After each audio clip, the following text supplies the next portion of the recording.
Having a rough go of it there, are you? A bit. Well, why didn't you just take it out of your pouch? They're full of other stuff. Well, like what? Grenades, brain mags. Bren mags? What's a Bren mag? It's a light machine gun. The Bren light machine gun? Yes, the Bren light machine gun. Never heard of it. All I know, it's this rifle and me that's important. Well, times have changed a bit, mate. Oh, well, why don't you get with your rifle there, get with the program, give me some covering fire so I can get these over there. Okay.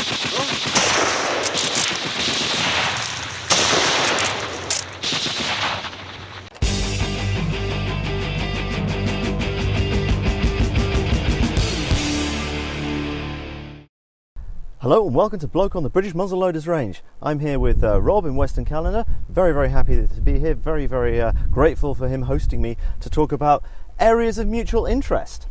There might be one or two. A couple, somewhere along the line. Right, what we're going to talk about today, as that little sketch might have indicated, is the difference in kit from the 1908 pattern to the 1937 pattern and the philosophy around that and how it developed over time and why.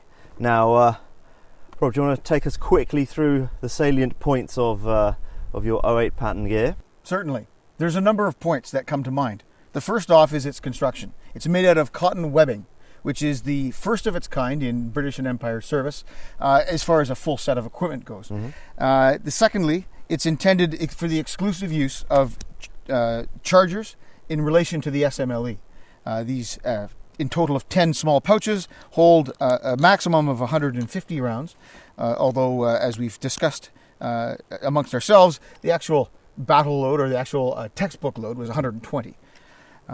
The others, perhaps as far as ergonomics go, is that this is a one-piece set of equipment. Mm-hmm. That by undoing the belt buckle and perhaps the shoulder straps here to let the braces through, I can take this on and off like a coat. Mm-hmm. It's an extremely efficient design in terms of the way it carries all of its components together. And in that sense, it ends up being the most advanced set of personal equipment leading into the Great War. Mm-hmm. And indeed, it lasted until just before the Second World War broke out, and probably in territorial service even a little beyond that. Now, I'm wearing a 37 pattern equipment. I'm dressed and equipped as for sort of late war-ish, 1944, 1945. And the obvious thing you'll notice is I've got nowhere to put my rifle ammunition.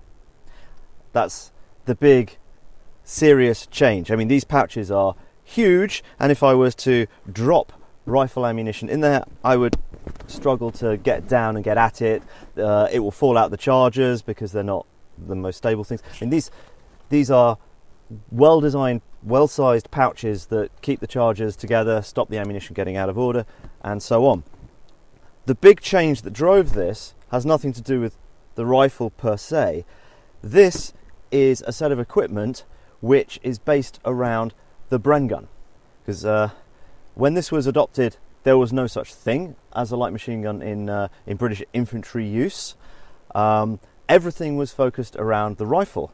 Here, these pouches are sized for Bren gun mags.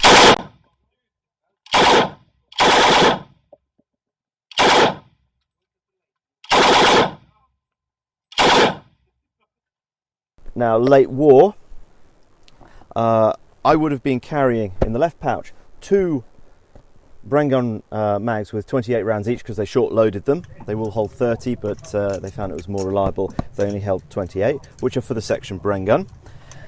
I would be carrying, if issued, 1 or more grenades in here, which you can get at fairly easily.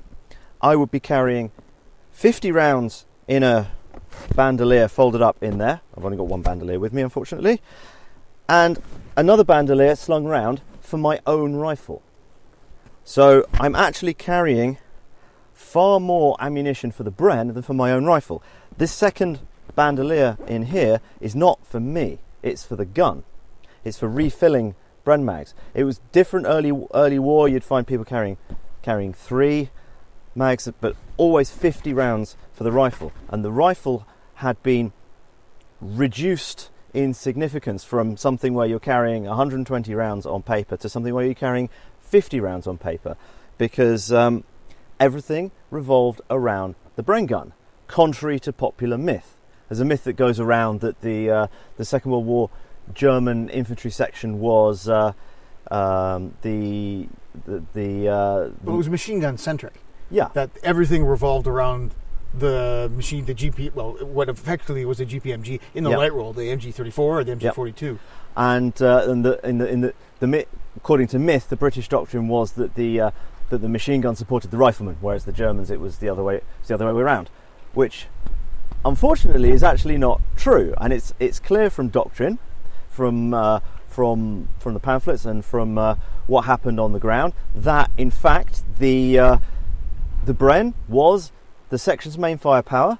Everyone was to be trained in its use, and everyone was carrying ammunition for it. Unlike the Germans,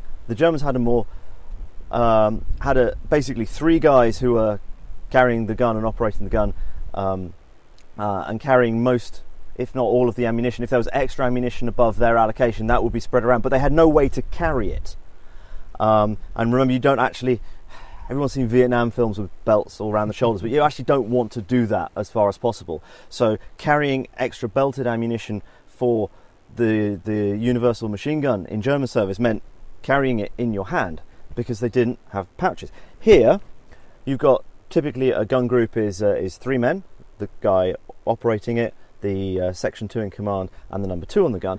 What the number 2 on the gun's job is to run around with a pair of these, which are called utility pouches, getting full mags from members of the rifle group, which, depending on the size of the section, is basically everyone who's not in the gun group. It would typically be 5 to 7 men.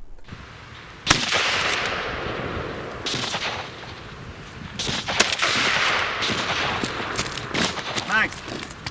Mags! What? Magazines! Give me magazines! I don't have any magazines. Everybody's supposed to be carrying magazines. No, nobody has magazines. It's all online now. No, your Bren magazines! Bren gun mags! Well, why didn't you say so? Thought it was obvious! Here.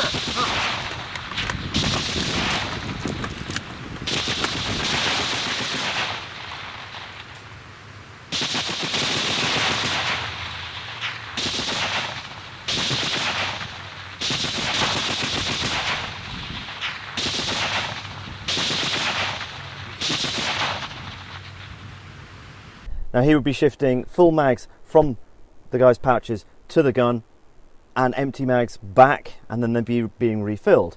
Now, as our little vignette showed, these bandoliers are a bit crappy, but I suspect that the idea was most of the time you would be hoping that there was a convenient point to reload, because honestly, with these tabs and everything, they are a bit of a pain in the backside. You do have 10 rounds up though, so your need to put in another charger is slightly reduced.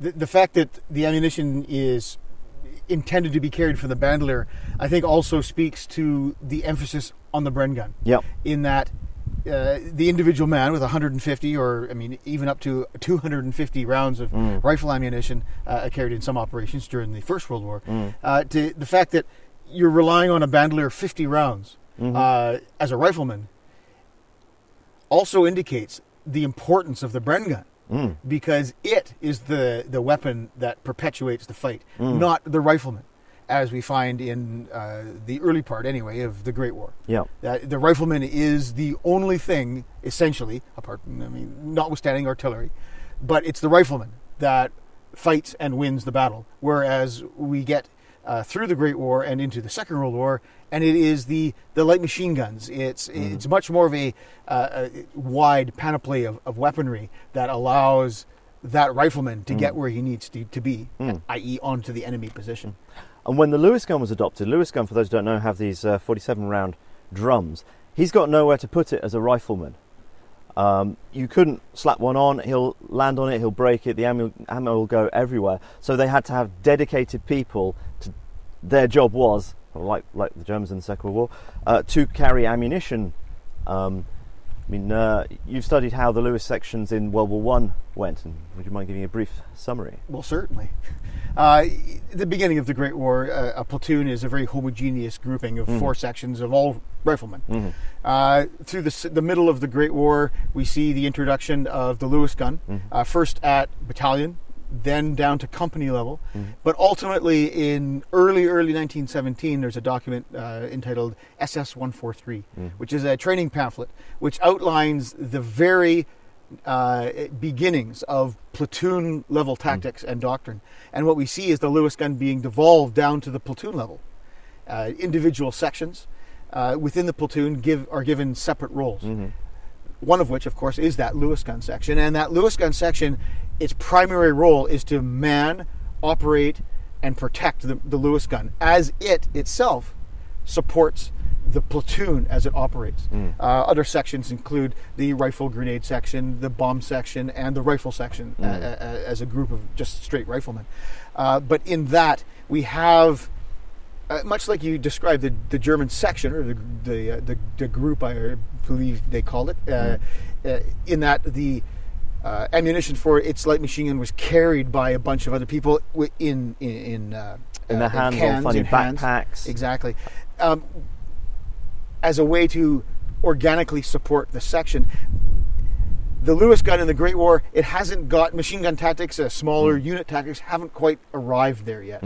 And the platoon, with its various types of sections, each providing its own support within that platoon battle, that is the level at which the machine gun is used. So we have, I don't say the luxury, but the Lewis gun needs a lot of ammunition carried in awkward magazines. It needs a lot of spare parts.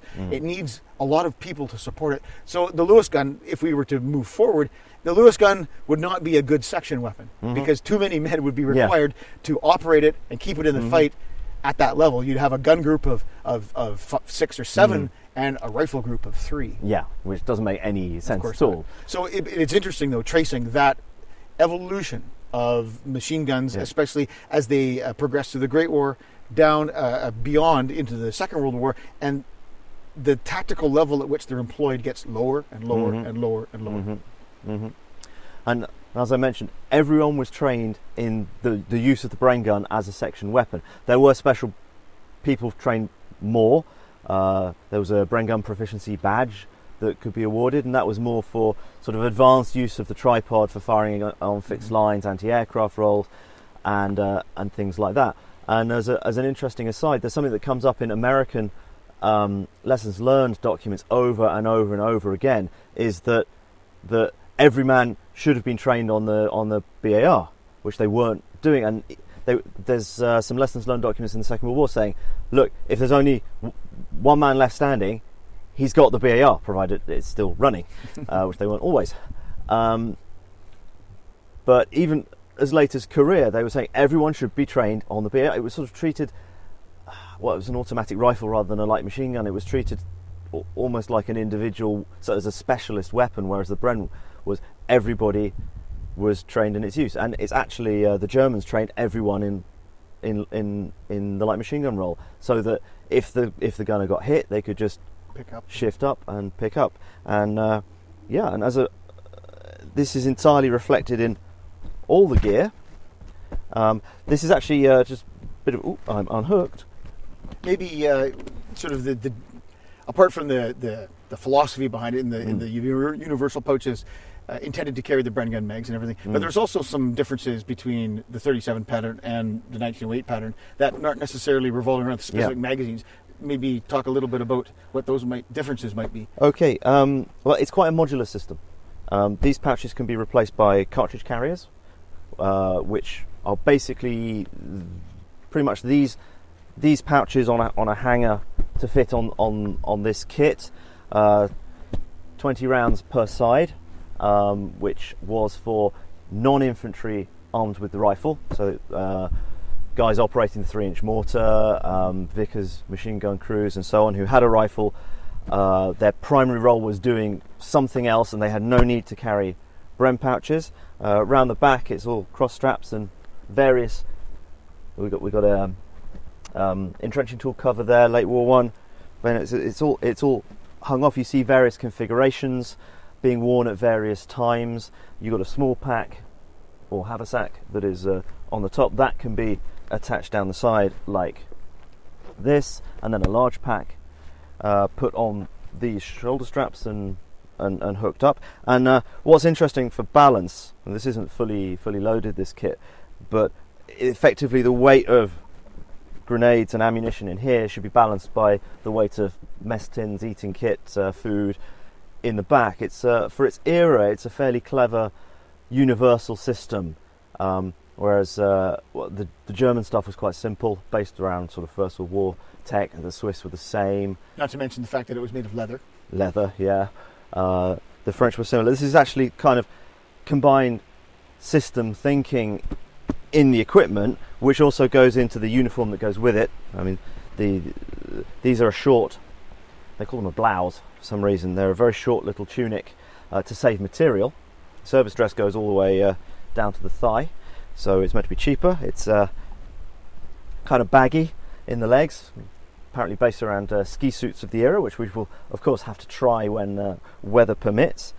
One point I might interject with, back to the bandolier, the amount of ammunition carried for the individual. It's also important to realize that coming into the era in which World War II lands, there's a philosophy change in the Army, and in one word, that is mechanization.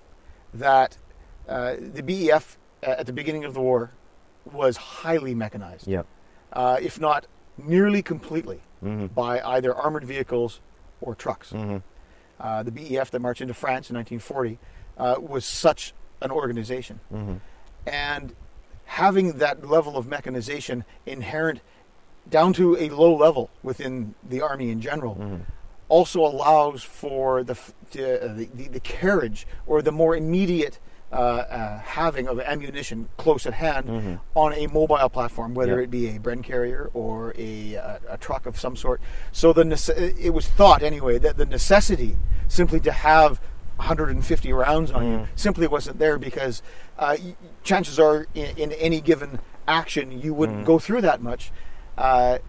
You would fight an action with your 50 or some degree of rounds around that number, but then you could easily, the trucks or the Bren carriers would come up and deliver you more, even under fire, because they were armored. Whereas that luxury didn't exist during the Great War, and it was a question of if the ammunition had to get to you, it had to be carried by either manpower or animal power. So the philosophy, as you discuss, it was also highly based on the mechanization that was intended the Army to have. And actually, there's another point. It's reflected in the position of the basic pouches here. They're mounted kind of high on the belt. The first pattern were mounted a couple of inches lower, but it was difficult to sit in a vehicle with them because they wore them quite round the front. And actually, another point is that due to shortages of webbing at the start of World War II, they made basic pouches to fit 08 pattern, and they made a leather version of this called 39 pattern, which, unlike 14 pattern in the First World War, was not used in combat by British troops to anyone's knowledge at the moment, but other Allied forces, Free French, Free Dutch forces, have been seen using it, but it's exactly the same stuff made in leather. And I believe they actually put it together in something like 24 hours when asked. They just basically copied it in leather making tech. One final point regarding allocation of ammo between rifle and Bren. There's in some of the pamphlets it mentions that the ammunition allocated for the rifle can also be used for refilling Bren mags if required. I mean, this is how much the Bren was more important than the rifle in the doctrine, which really puts lie to this to this myth. When you look at the tactics, as you mentioned, you look at the information available, it becomes very clear that it is in fact a myth. That in British and Empire / Commonwealth armies, the Bren gun was ancillary to the rifleman or the rifle group. That was the emphasis, and the Bren gun was a facilitator, which it was indeed. But it's clear that everything that the individual rifleman is doing and carrying in some way, shape, or form will ultimately support and feed and keep the Bren in action.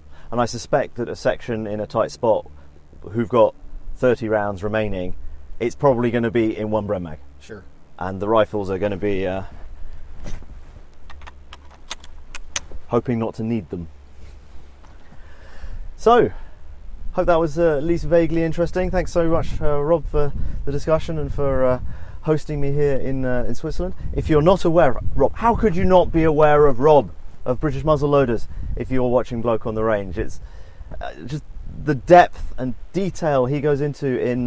There's no one else doing anything like that. There's one other man doing that. Not in this detail, though. And Rob is also, he's the only person that could have got me dressed up fully. So thank you very much to my patrons who have helped fund this. Thank you very much to the Worksworth Gun Room in the UK, who was very helpful and generous in respect of the most of the equipment here. And Rob has Patreons as well. So if you don't already support him on Patreon, please consider doing so, and see you again sometime. Bye.